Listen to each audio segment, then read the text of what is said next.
Welcome everyone to Talented Universe on this Saturday afternoon on the East Coast, morning on the West Coast, and evening in, let's see, you're in Serbia, correct? Yep, yeah. You're in Serbia, okay. So I'd like to welcome everyone out here, and it is the 24th of August, and I would like to first say hi to my co-hosts. Jag, how are you doing today? I'm doing great, and I can't wait to talk to Mr. Konjevic. Yeah. And Roger, how are you doing today? I would use the American slang, ditto, to what Jag just said. Without being repetitious, yes. Terribly excited, and knowing that we had episode 6 right now from the Ark, and we get to speak to one of the artists of that. Wow. I'm sorry, sir. It's hero worship. So it's all good. Yeah, Jag, would you go ahead and introduce our guest, please? You know him, you love him. He directed 2 episodes in season 1, episode 6, which was 2x2 and a slow pain is worse. And in season 2, he episode pretty big deal, episode 6. And by the way, if you have not seen that episode, chances are we'll be talking about it pretty good. So if you want to wait and watch this later, we will go ahead and suggest that because we don't want to spoil it for you. But I'd like to, in the meantime, introduce Milan Konjevic. Hi, guys. How are you? Great. You? I'm doing great. So, Michael, you want to start off since you're the host? Yeah, let us go ahead and pull up one of the comments. Welcome, Milan. One of my all-time favorite zombie horror movie directors. Zone of the Dead rocks. Both you and Taki nailed it. Plus, the work you have put into the Ark, stellar. Keep it coming, please. And then we have a comment from Marcia Middleton. I'll go back. Ark 54 is one of our moderators for one of the Ark fan groups on Facebook, and Marcia Middleton is the other, and she does the Ark series fan group, and Ark 54 does the Ark fan group. And so Marcia says, greetings all, the Ark series fan group is aboard. And Elizabeth says, Arkaholics in the house. So there we go. So where you got welcome from the 2 main fan groups and a couple of their members. So to get started, how, even going back to season 1, how did you meet Dean Devlin, or how did you get involved with him and his Ark project? Well, I met him through Jonathan English, who was our executive producer on the Outpost and on the Ark and on the Librarians, the next chapter. Oh, okay. And Jonathan English is he's living here in Serbia for the past 10 years. So Milan Todorovic, the other director of the Ark, and we knew him from back. He was like directing Ironclad 2 here in Belgrade. It was like more than 10 years ago. And then when they put like the first Outpost here, that was the Outpost 2nd season, Jonathan wanted the local people to do lots of stuff here, like to be in the crew, to be on camera, and to be directing. So then at the end of season 3 of Outpost, they called me to do some second unit stuff, and then I got my first episode in the season 4 of the Outpost. So but actually I met Dean before we started working on the Ark on the first season. So he came here for a prep and for a film festival here in Belgrade, and then I met him. So that was cool. My first time, yeah. But you were working with the Outpost. I actually worked on the Outpost for him, but not. But you hadn't met him, or yeah.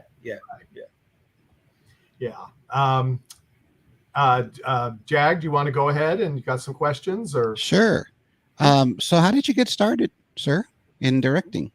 Well, I started a long time ago. I mean, I was films were like the main thing of my childhood and my teenage years. I was a huge film buff here, and that was my only choice.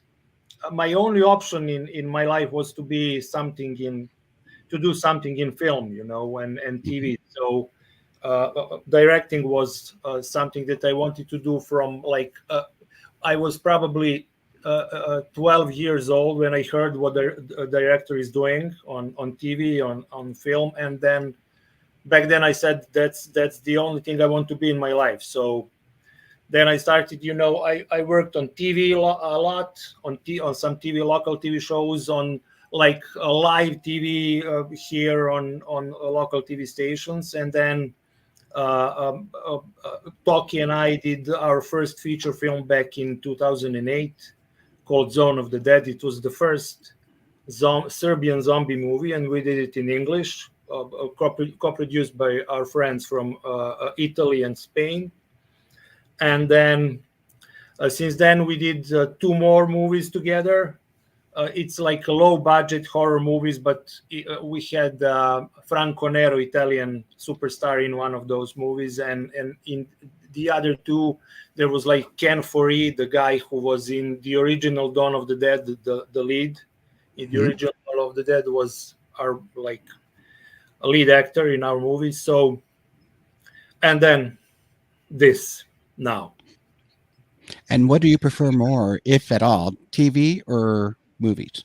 Well, I mean, on TV doing this with Dean and Jonathan and everybody else here provided me with opportunities that they didn't have here, because I'm doing science fiction. I'm like, science fiction is, my whole life is science fiction. I'm doing like a fantasy with Outpost. I'm doing with Librarians. I'm doing like Indiana Jones, like, comedy, action, adventure. So it's like my dreams are coming true with this show. So I wouldn't change that for anything else. Yeah, I can say. Roger? As a matter of fact, your job is pretty common in Hollywood. Directors, they're the ones that get to shape the image. I have 2 questions for you. Who are some of the directors that you look to see? And then I'm going to identify some hallmarks of certain directors, and I'd like to know what your hallmarks are, and I'll clarify that in a moment. But when you think of your industry, and maybe when you see they're doing a movie, who do you stop to watch or admire, maybe, if I may? Well, from like right now, I still like to watch everything Spielberg does. Also Christopher Nolan, and yes. But my heart is stayed probably back in the 80s and the 90s. With my favorite director of all time is probably John Carpenter. Yes. And all of his movies are the best movies ever.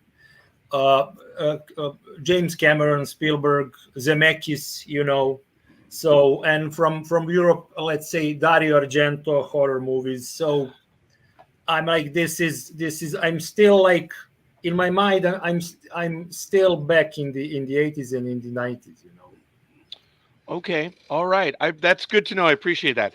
Now, there's a lot of things when people say hallmarks, and let me be specific on what I'm looking for.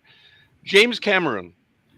How do you know you're looking at a James Cameron movie? He has this thing where he will focus in on shoes for one scene. Famously, Ripley, when she jumps off in Aliens, he focuses on shoes. Paul Verhoeven, as you know, there's a lot of physical imagery, as you know. They all have a hallmark or a calling card.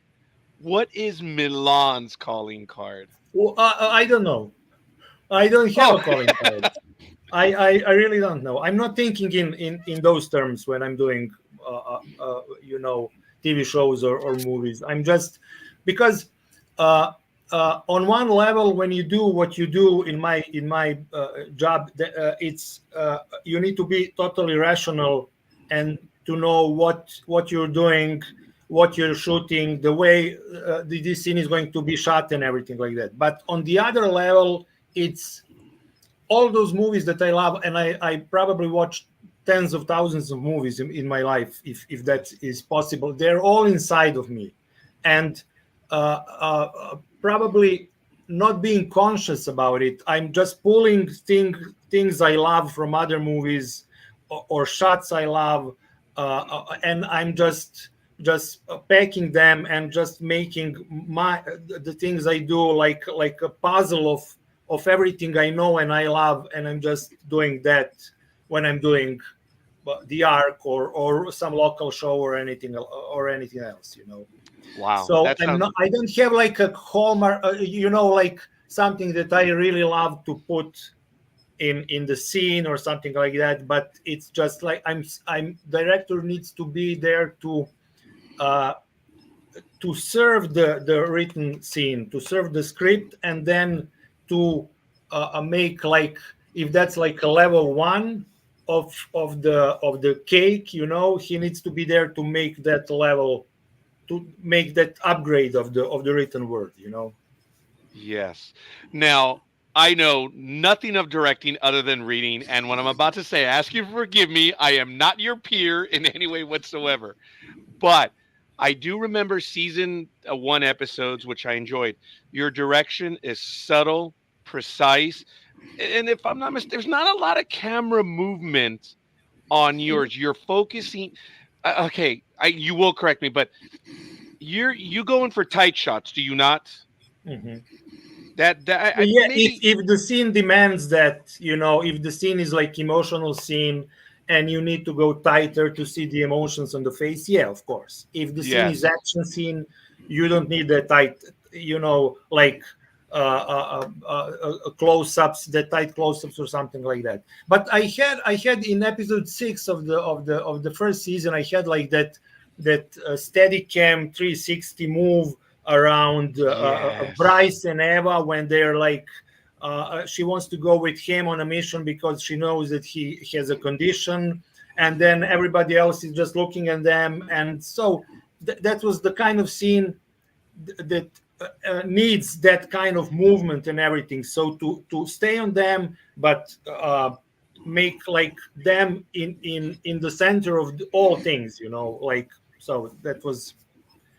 But those are the director's decisions that are not, when I said they're not conscious in my, I'm not like thinking, I mean, this thing I'm telling you now is something that I'm telling you afterwards. But when I'm thinking the scene, I'm just doing that.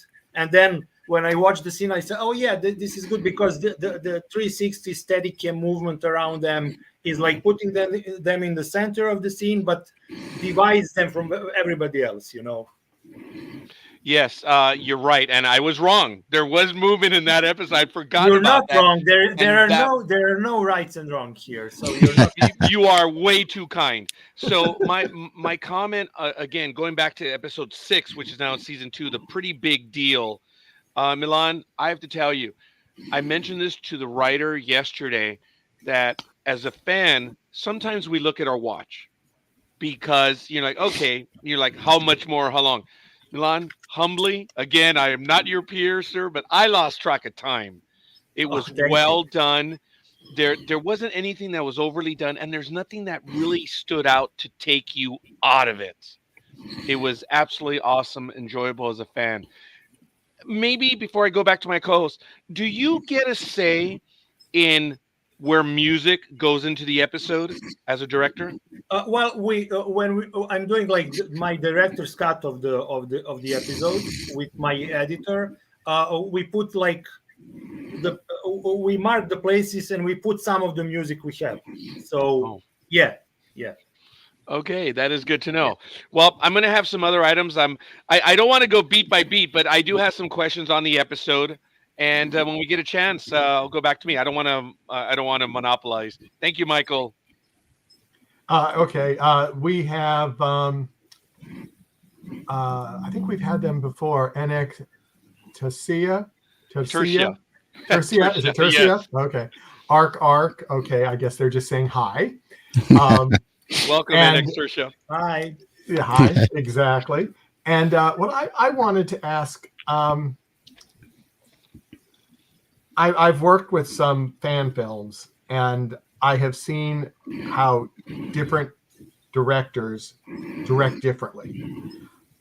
Do you try to read the script and kind of get an idea of what you're going to do in directing, or do you do it when you come and you meet the cast and kind of see how things are going and maybe block some things out, or or is it kind of a mixture of those two things, or do you do something totally different? Yeah, no, it's kind of a mix of those two. When I'm reading, I have frames and shots and everything in my mind already. So if this scene should be like this and this like that, but when I prepare like everything on my shooting list, I have like I need the shot of this, the shot of that, Right. and but then when you get to the set with the actors, because I really like working with actors, and actors, especially in those kinds of in TV shows, knows better those characters than you as a director, and then the actors, especially if the actors are we are very very lucky with the actors here on ARC, because they are very instinctive actors, and they're whatever they feel about the character or about the scene is awful. It's like almost always true. So I'm just like listening to. I always listen to actors. We try the scene, we block the scene, and some actors have some ideas about the scene, and I'm just like mixing my preparation of the scene, my idea of the scene, how it should be, how it should play out, and what the actors brings to the scene with their acting and everything. So it's basically a yes, you said it's a combination of what I it's said. a combination. Yeah. Are there some I mean, things you have Alfred Hitchcock was like drawing every shot of every scene, and all the actors needs to do exactly as he says. Stay here, stand there. So you come here, but he's Alfred Hitchcock, and Well, he can yeah. do it. Yeah. Yeah, and he was fabulous. I'm Yeah. not even going to go into that because it's like his stuff freaked me out when I was younger. But Jag, do you have anything else that? Yes, I sure figured do. You did, yes. Yes, I do. So I was watching the After the Arc episode for this episode of episode 6 when they interviewed you, and one of the things that struck me was when they were asking you how it was for you to come and direct for the Arc, and you said that you got emotional when you were in the ship and that you saw the bridge. And that hit me personally. I was like, oh my, because we tend to see directors as just like automatons that are just gonna look at a script and present what they see on the screen. And then it's so neat to realize that you're just a fan just like the rest of us.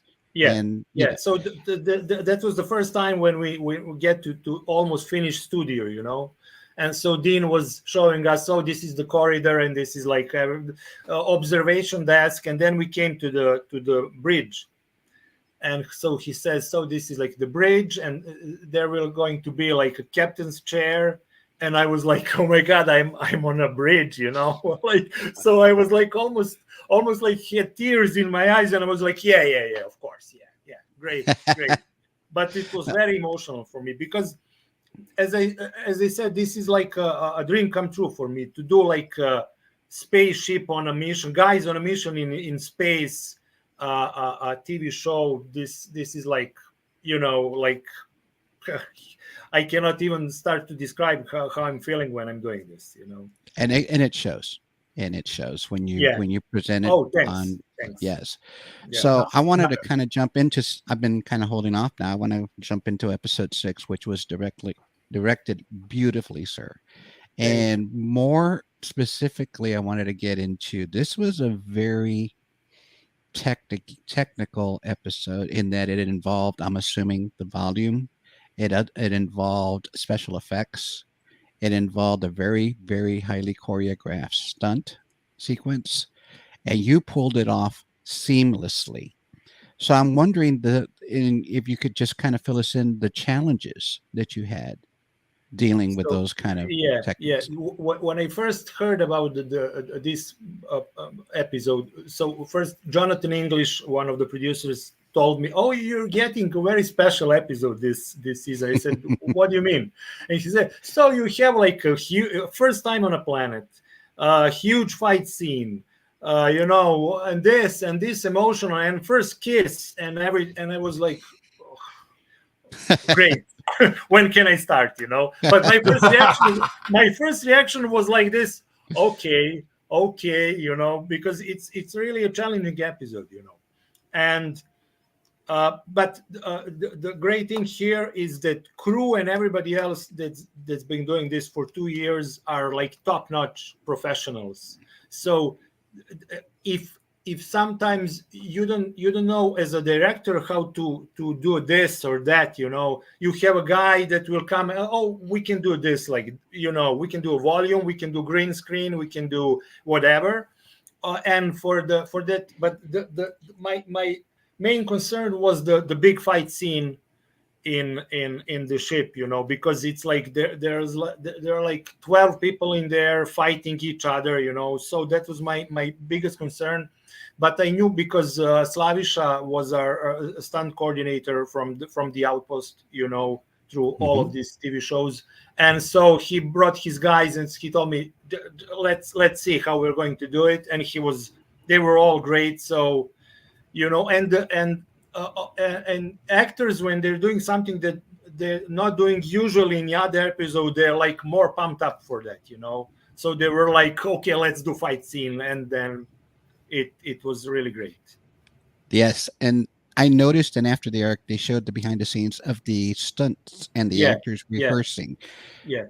I'm gonna guess, as a director, you also rehearse your camera shots, right? When you're gonna film. Yeah. So you see what they do, and then you decide how the cameras are gonna go. Yeah. That's Well, the first thing that Slaviša as a stunt coordinator do is when they make the fight, he shots everything himself. Okay.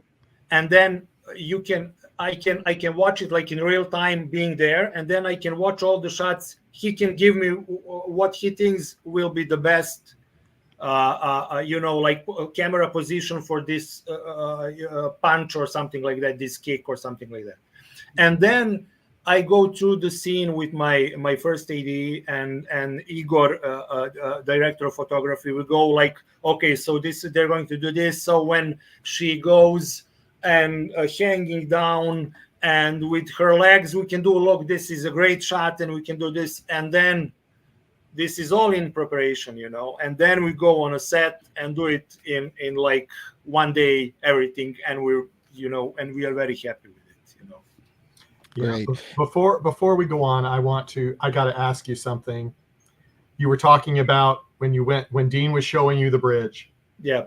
He said, "This will be where the captain's chair is." So the captain's chair was not there. No, there was like a captain chair in season 1, but nobody was sitting in there. I know, but what I wanted to know is, did you sit in it? No. I was like, no. That's what I wanted to ask. Later, much later, yes, but much later, but not at the beginning. Yeah. Okay, Yeah. And then let me just post up these last couple. Rockers, Los Angeles. I just escaped from Arc 3. Hey, gang. Hey, Rockers. And then Marcia had a question. I mean, That's the one I was going to ask. So, well, of course, that's why I told Marcia to ask this. And then if you've got another question, Jagger, then we'll go to Roger. But okay. Marcia asked, because this episode was so complicated, did you have extra time for filming? I think I know the answer, but I'm going to go ahead and let that's what I thought. Yeah. No. But we, the first AD Radoš we were so prepared for everything, with big action scene, we did it in one day. And then on that day we shot something else, but we were so prepared, and we're going to shoot first on this side, everything like pop, and then cut, and then do the other side, turn on the other side, and then we need like a special shot of this kick or special shot, and we had everything like. Also, we had like a tight storyboard of the scene and shooting list and everything. So it was like this, you know.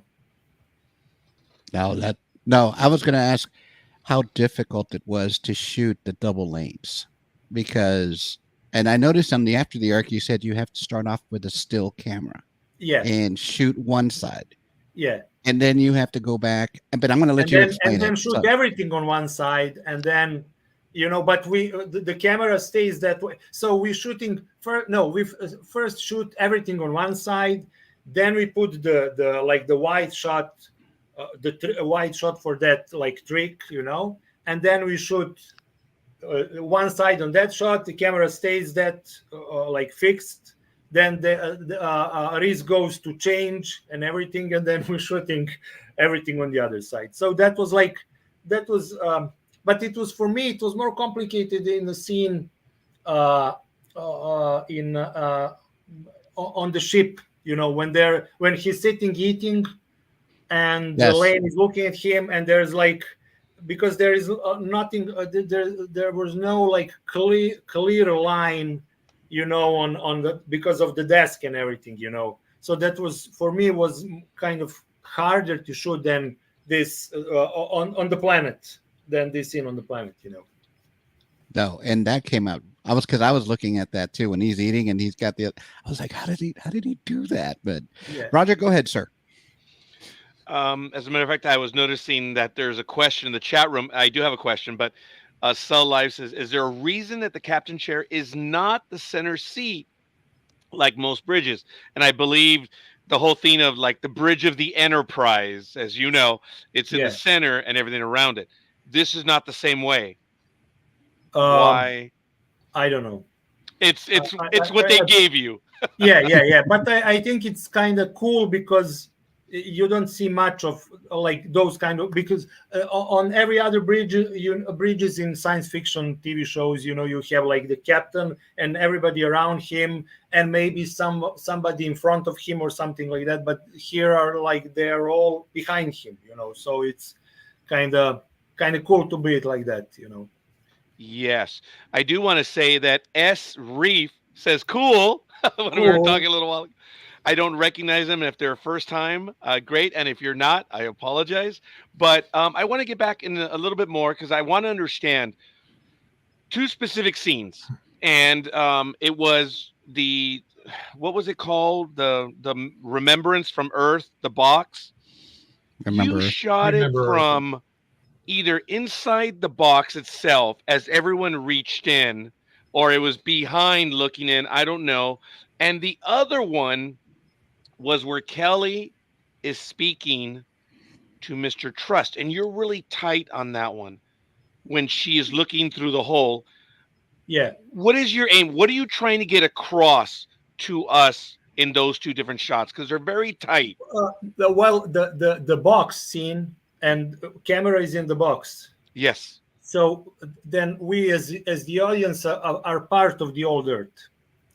You know, because the box is something from the old, like the old Earth that probably is destroyed now. I don't know, and the audience is part of that because we are here, and we're here on this Earth watching them, you know, in space, and actually it was the camera position is in the box is great because of that.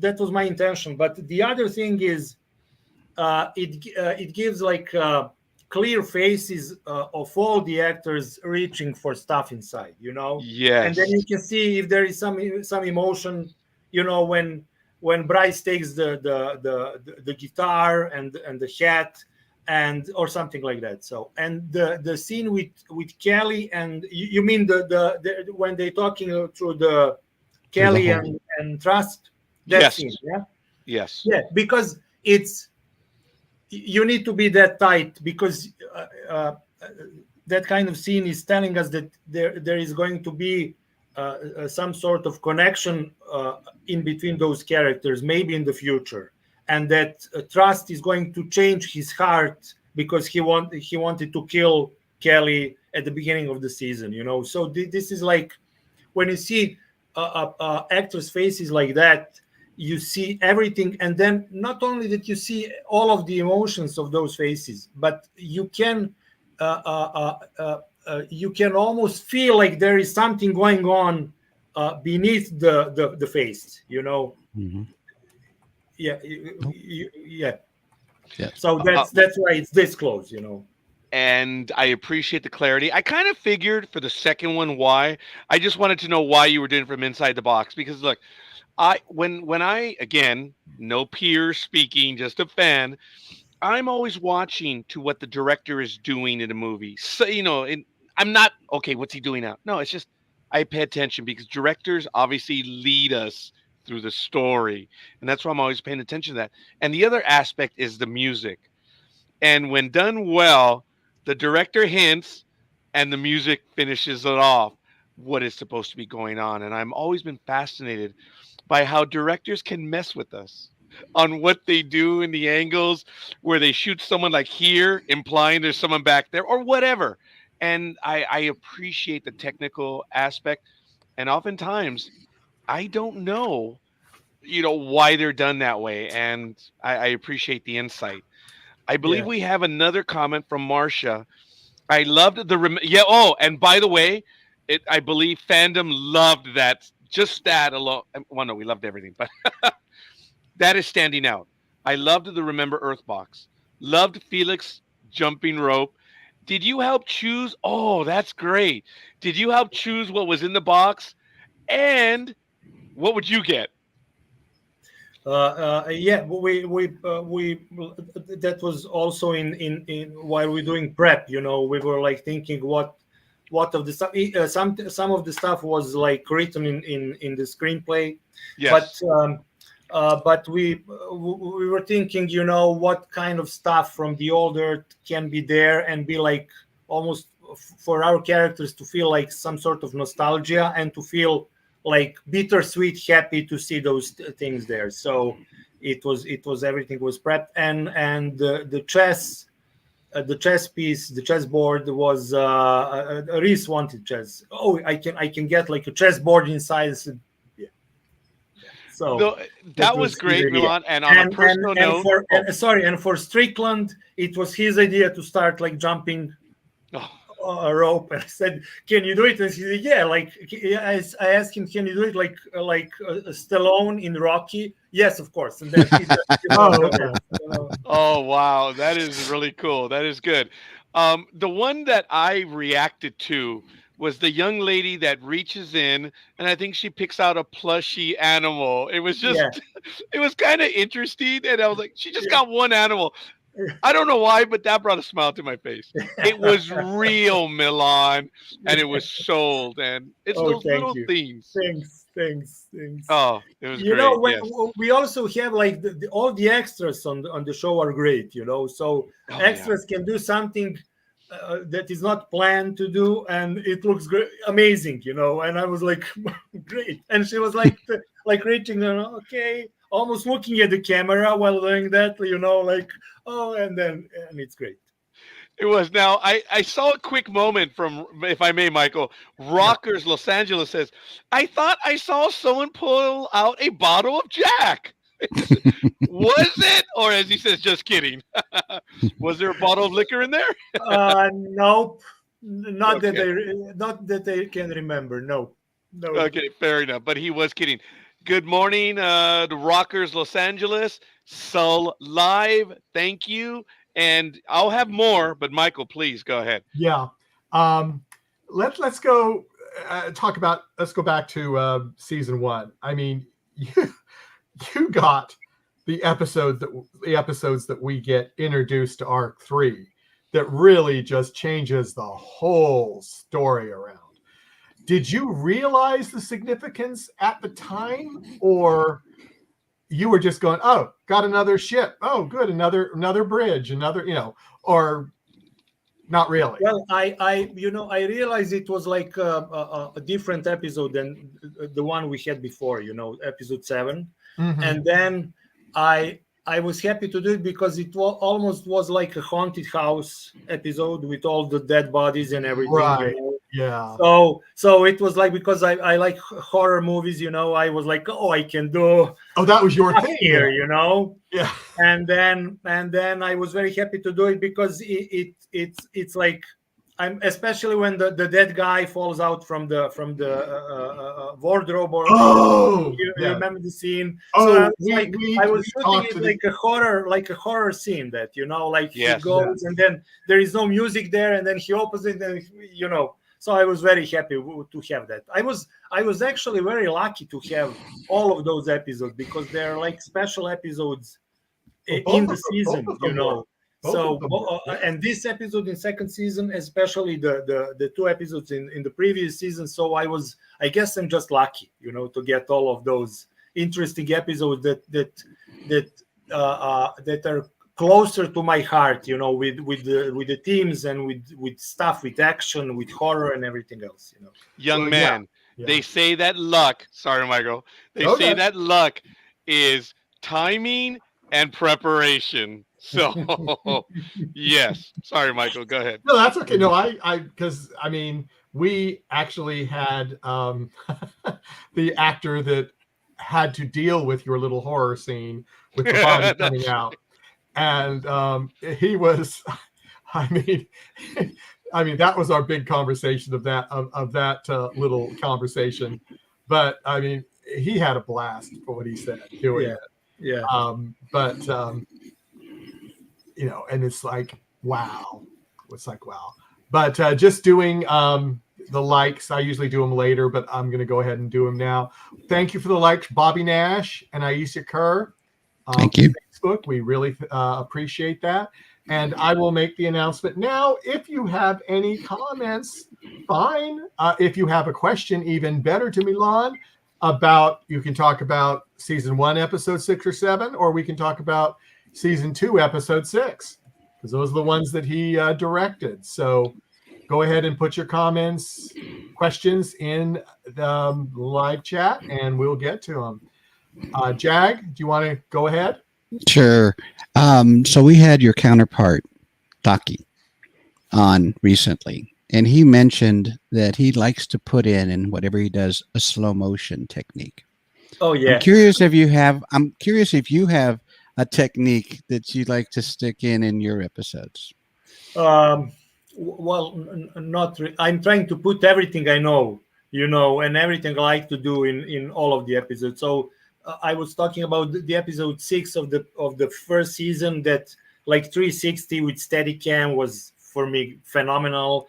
The horror things in the episode 7, when camera is down and going through the dead bodies, and we see Reese coming, stuff like that, and action scenes here, because I like genre movies, and when I'm saying genre movies, I'm not thinking about horror, but I'm like I really like also action movies and everything else. So when I was doing this fight scene, I was like trying to channel my own like Walter Hill, or in those scenes. So I was really I'm trying to do everything I like and everything I love and put in everything I do, So this is, and Toki likes his slow-mo, he really likes them. And then, sometimes they just tell him, don't do slow-mo, please stop it, But, well, he got away with one in that one scene with the electrical creature. Yeah. So I don't know if you did it in the Outpost, and if you did, I'm just curious. Had you worked with a volume before? No, I haven't worked. No, even here, the planet is. We shot it on green screen. Oh, green screen. Not on a volume. Yeah. Because when you're working with volume, you need to put everything. You need to have everything like the planet and everything at the day of the shooting. But we didn't have that, so we did it on green screen. But it looks great. It really looks great. I thought you had done it on the volume because it looked amazing. No.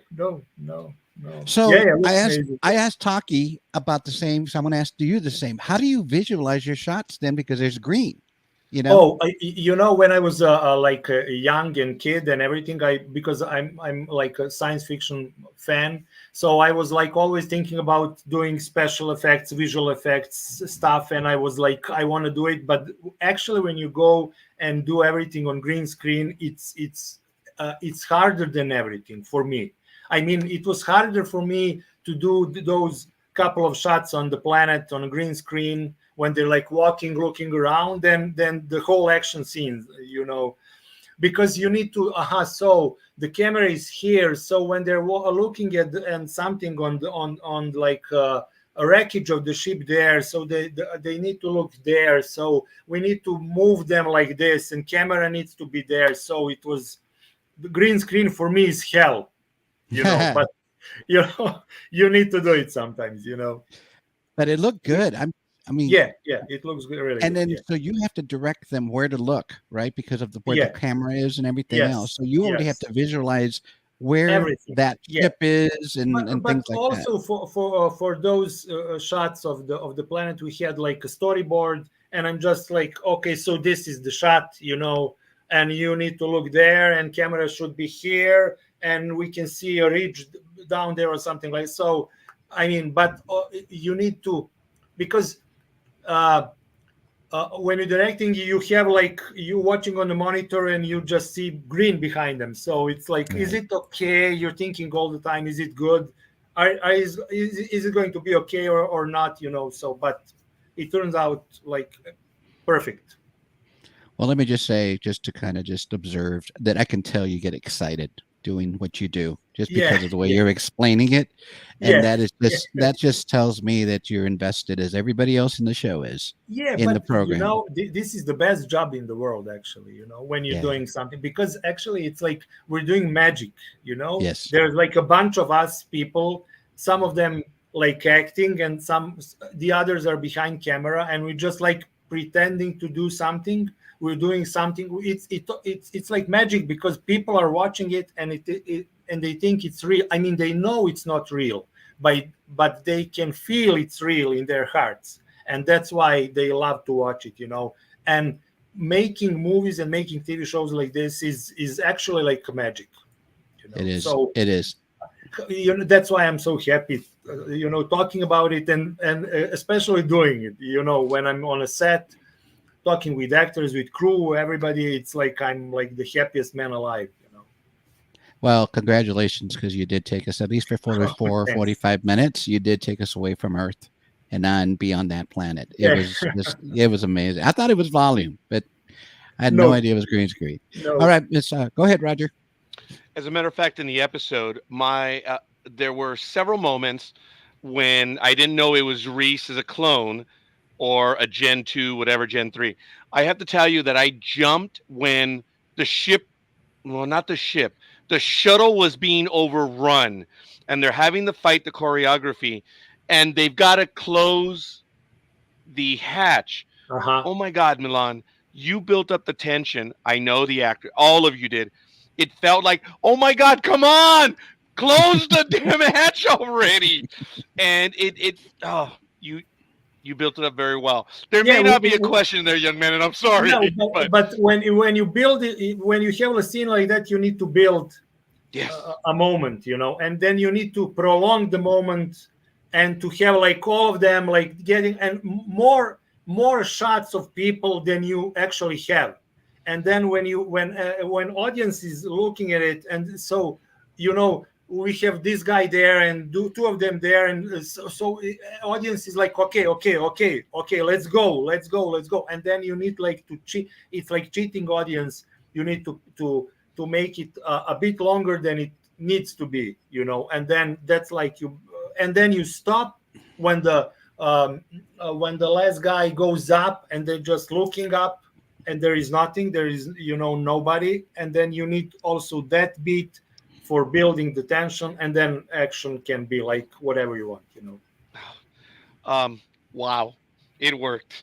I was there saying, come on, man, close it already. It was very well done. I also appreciate that you didn't do a big deal on the mutant that was trying to open it. All we saw was that big hand, and she's struggling to close it. It was, like I said, it was really well done. It was awesome.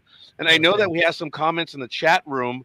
One of them may have been answered, but Michael, did you want to get to that one? Did Richard? Yeah, I think. Well, we did answer it with somebody else, but I think people that might have missed that show, they might want to know. Soul Live, did Richard Fleischman request the guitar? That was in the story, right? Oh, I can't remember. I mean, we know that he can play guitar, and he's like damn good at it. You know, he's like a great musician, also actor and musician. So I think it was his request, but I don't really. And I have the guitar in one more scene when he's waiting for Eva to come to his room, and I was like, okay, you can do with the guitar, because he's amazing with the guitar. And I said, yes, you do whatever you want with it, just you want to play it here, play it.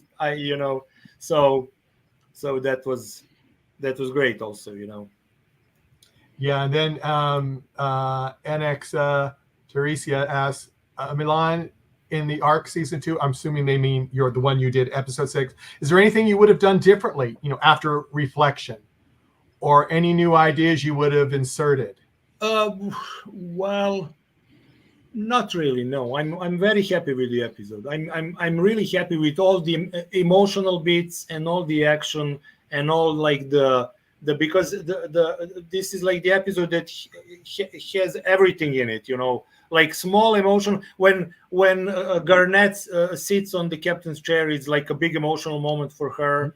And when the Angus and Alicia kiss, it's like a big emotional scene for them. And so the action stuff and everything else. So I'm really happy how everything. I mean, I felt like I'm going to be overwhelmed by the how big the episode was, but everything is. I'm really happy with the episode. Really. Just from your other comment, let me throw up Marcia's. Can you tell us about shooting the cute romantic scene with Angus and Alicia? Yeah. How did you decide how that would be shot? Well, also this is the scene when I use like a tight close-ups, because it's emotional scene, so you need to have everything visible, for the audience needs to see everything that is happening in their faces. So it was decision from the start to not to overthink the scene, not to be like, I'm going to start here and go. No, just go to the door, and then we're going like this close, do ba ba ba. And they were fantastic in it. They're just so great, both actors. So I was also very lucky with how that turned out, because they were great in the scene. So it was. I'm very happy with the scene, and the rose that like crush the rose with their kiss and everything. So it's very sweet. It was. I'm sure that you. I'm sure that you liked the interaction you have with the cast. Yeah. And do they do a lot? Well, that's not a lot. Do they put a lot of their thought into what they want to do and tell you what they're thinking a lot? Or do you basically tell them mostly what you're looking for? Well, sometimes, if it's a very important scene, then I want to hear what they have to say about it, because they're like, as I said, they're more in this than I am. I'm doing like one episode per season on two episodes, but they're like every day playing those characters, so they're better prepared and they better know how those characters needs to be in those scenes. So I always want to hear. In action scenes is different, because action scenes, so it's like, we need to do this and this and this in the scene, so that, but like in small emotional scenes like that, you always want to hear what the actors want to say, if they have something to say, Yeah, and you're right. They know their character, because in this case, this is their second year playing their characters. Yes, so. And I mean, they're every day on the set doing those characters. So I come only for my episode. It's like a month preparing and everything else. But they're all, so I always like to hear what the actors needs to say about the scene, all the ideas or everything, because I really like working with actors. I like actors because they're like embodiment, of my work there, with camera. They're like physical embodiment of the ideas, Yeah, that is something. If you had a choice, and this would be a hard choice, since you have really, it sounds like you have two big loves, horror and sci-fi. If you had to pick the one that you would like to do more of, could you make a choice, or would that be too hard? No. I would just like make something like the first Alien, which is like science fiction horror, Like, I mean, in those, You like, try to combine them. make something, combine something like that, So, I know that was a mean question, but It was a mean question. well, then I better go over to Jack so I don't ask any more mean questions. So I got a couple of questions. So do you watch your episodes afterwards and yeah, of maybe course. and critique them, or kind of go, Well, I'm when I watch it I really don't have. I mean, when we put the episode in the editing room, I don't know what to think. I'm like, okay, so this could be maybe better, and this, and I'm the guy that, because I'm doing like I did some writing here for some those low budget movies. I'm the guy that I finish like the screenplay, but then I'm really unhappy about it for the next 10 days, So I'm like this in the editing room. We're just sitting there, and Natasha, the editor, did this episode, and she was, oh, this is great, and I was like, oh, you think? But look, this is the fight scene. Oh yeah, I'm not so sure. So I'm at the beginning when I, doing something like that, I'm not really sure. But then, as time goes by, I'm, oh yeah, this is, and then when you watch it finally with everything, I'm really happy how that, always really happy about it. Good. And so I'm just curious, when you're directing the episode, especially in this show, and you see the script and you see the storyboard and you see the actors, how much autonomy do you have, if any, to go, I have this vision, and go with that?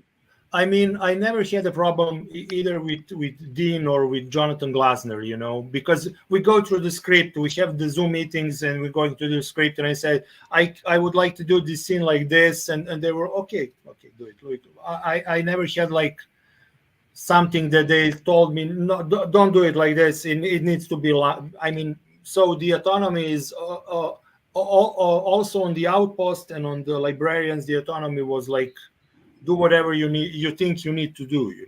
I mean, you have like a certain things, you know how Dean thinks about the scenes, and especially because he directed the pilot episode, the first episode of the series. So that's the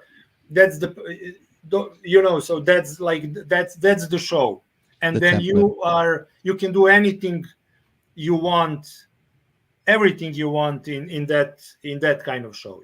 So I'm really happy with it. No, and I can tell that's the way I think Dean and Jonathan probably would, is to allow that creativity. So the final question. That's why they called us. I mean, not us, but like directors, the other directors. So they anyone can bring something special, in those episodes. So my final question, I think, is, and I didn't get a chance to ask Taki, so I want to ask you, maybe we can start it for the other directors and so forth. So you're obviously a big science fiction fan. I can see the emotion. I can see the passion you have for the arc. So my question to you is, if you were given the opportunity to have an arc number, or to have an arc with a number on it, what would it be? Why don't you clarify that a little bit, why we're asking that, Jag? You mean like Okay. like a ship, my own? So your ship, your own ship with a Okay. number on it. What number would that number be? What's your favorite number? Would that And be? why? And the reason why we're asking is we've asked the cast, and we would say something like we're Mercedes de la Cruz, which she did the trust, and we asked her, hey, what arc number would you be like on that? And we thought it would be number 86 because that's what it means for, you know, to kill people. And she came back and she said, no, mine would be arc 1 because she wants to be number 1. You know, that's the way, the personification of her character. So when we ask others, like we asked Brian Adams, he said, what arc number would you like? And he said number 8 after his favorite football or soccer player in the UK. So people have kind of personalized their number based on that. So I'm curious with you, if you were to be given an arc and to be, hey, whatever number you want, what number would you like? Well, I don't know if it's a number, but I would like to have like 8, but like this, like infinity. Infinity. Yeah. That would be like my number. You know, that's special. That's really cool. That's really cool. All right, Roger, go ahead. Okay, I think one of my final questions would be, I'm going to play a little bit. If you could play in any universe, any sandbox, past or present or even future, where would you play as a director?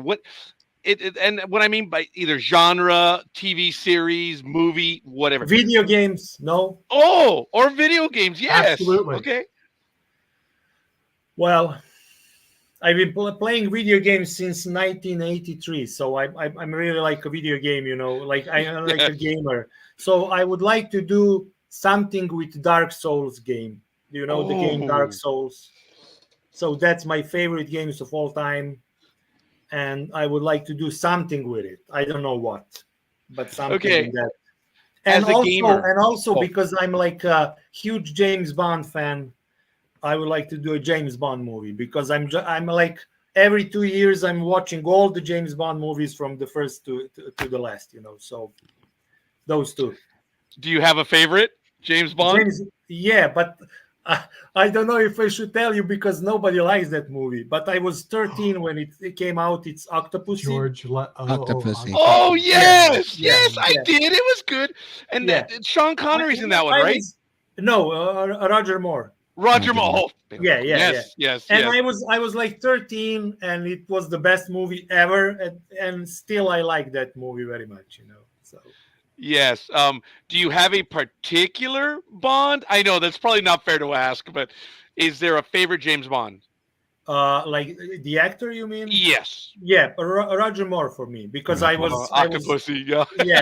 In my formative years, he was the James Bond, you know. So there's no doubt Roger Moore. I grew up with him as well, but I have to tell you that I also grew up with Pierce Brosnan in that program he had on TV on Channel 7 here in the United States, Remington Steele.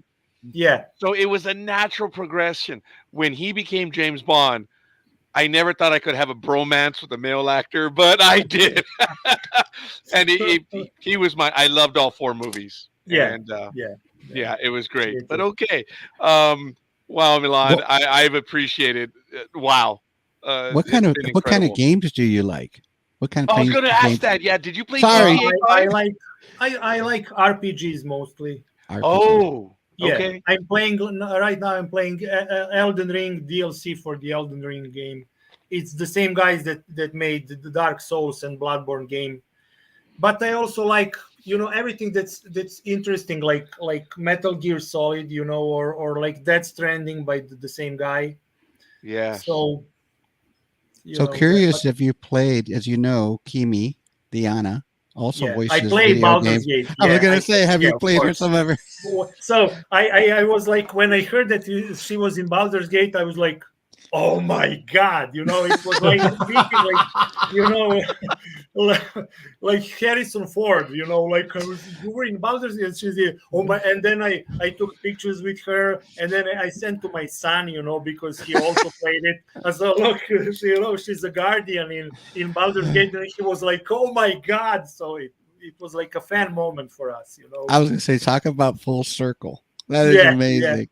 That's amazing. That's fun. That is cool to know, Milan, because there's a detachment for us. We're looking at the screen. You are behind the screen, and you have the fan moments itself. Yeah, It's so wonderful to hear that. Yes. Yeah. Oh my goodness. That's hilarious. That's Oh, awesome. it's absolutely awesome. It helps us to know. It's like, oh my God, they are the same. Except they've achieved what we have not. Yeah. That is so cool. Wow. So do you have any projects coming up? I mean, I know you finished the arc, but do you have That any that projects you're allowed to talk about. that you can talk Right. about? Mhm. Well, Toki and I are preparing to do a local movie here, Okay. and it's going to be like sequel and soft reboot of the most famous franchise from the Yugoslavia. It's like a comedy series that has like 10 movies back in the 70s and 80s, and we're doing like a sequel of that movies here. And also Toki and I are preparing some superhero TV show here. It's going to be like the first Serbian superhero TV show. It's based on a comic book I wrote back in the 90s. Wow. And it's called Generation Tesla. It's like Nikola Tesla is having like a superhero people guarding his secrets and everything like that. So it's going to be an interesting year for us here, you know. Yeah. How long have you known Taki, by the way? Well, I knew him from I have known him from like more than like 20 years ago. We met, something like that. But the interesting thing was back in the 90s when I was doing that Generation Tesla a comic book. He was 15 years old, and he sent me like because he was a fan of the comic book, so he sent me a letter, and I published his letter in one of my comic books, you know. And we never knew each other back then. And then when he was studying on Faculty of Dramatic Arts in Belgrade, and so he was thinking about first zombie movie and everything, and he was like, I want to find that guy that wrote those that was like the writer of those comic books, and I want him to write the zombie. And then that's how we met, you know. That's amazing. And since then we are doing a lot of stuff, you know, like together and everything. So that's awesome. So live. I think it's I wanted to throw it up right now. Your comic book, was it ever published in the United States? No. It was not at the time. It was not like commercially successful because it was 90s in Serbia, so it was like a dark time for us here. Right. But then, like as years, it like become a cult thing here, you know. So nobody can find, like, they're like cult following of those comic books now here in Serbia, you know? So but it was like it was like published for 1 year only, like 10 episodes, but you know, now it's going to be big when we do the TV show. Well, good luck with that. Yes, sir. Thank you. Yes, sir. Any final questions, Roger or Jag? Or rumor has it that you might be a Battlestar Galactica fan. Is that true, young man? Yeah. Really? Yeah. I mean, the first TV show and the like the reboot TV show also. Yeah. Excellent. The first TV show I was like 9. And it was a huge hit here back then. Serbia was part of Yugoslavia, so it was like a huge hit in Yugoslavia, you know, the original Battlestar Galactica. And then when the reboot came out 20 years ago or more, I don't. Actually, the anniversary was last year, December 8th, for the miniseries. Yes. Yeah. I was like blown away. Yes. It was so something really special, you know, for science fiction fans. Yeah, it was truly amazing. We were fans, both of the original and the new. And I was kind of wondering if that's where I was wondering if you're going to say, oh, if I could play in a universe, it would be Battlestar Galactica. But no, actually, I would like to play in lots of universes, you know. Yes. Yeah. I really cannot can't tell you what I would like to play. Alien universe, like Alien Predator universe. I would like to play Star Wars, yeah. Star Trek, Battlestar Galactica. I would like to play Twin Peaks universe because Oh my. Twin Peaks is one of my favorite TV shows ever. So there's so much things I would like to do. Milan, on a private and personal note, do you have an Apple phone or do you have an Android? Android. Okay. Yes. So whatever. So on your phone, do you have a music player on there? So in other words, this. So if we find Milan's phone, what is the music that we will find on your phone, and what is the first song?